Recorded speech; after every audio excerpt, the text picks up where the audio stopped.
The face of the officer in the driver's seat began to mutate. His entire body went limp and twisted. His features were completely distorted. The entire police car lost control and plunged down the hillside. Kelly and her group, who happened to be nearby, rushed over to rescue them. Only Roger, who possessed powerful abilities, watched coldly from the sidelines. He had absolutely no intention of getting involved in this mess. When Corey reached out to pull the officer, she found his body to be limp and boneless. Moreover, his hands were covered in a sticky substance. But at that moment, the two of them just wanted to get the officer out as quickly as possible. However, when they pulled him up, his face instantly terrified them both.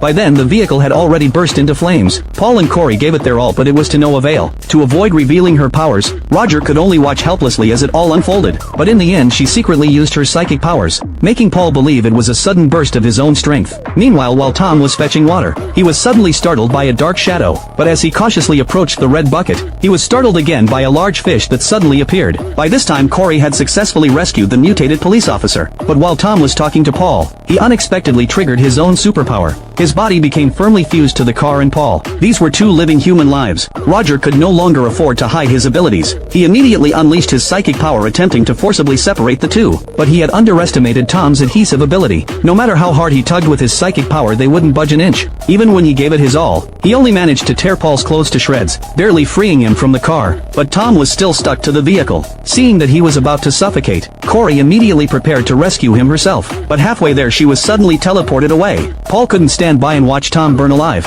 In a moment of desperation, he tore open the car's metal body with his bare hands. He successfully pulled Tom to safety. Roger took the opportunity to move the car far away. Just then, Corey teleported back holding a scythe. Only after confirming everyone was safe did she finally relax. Her adorably clueless expression left Roger feeling utterly exasperated. Just yesterday, he had intended to secretly test Corey's superpowers. Instead, Corey accidentally teleported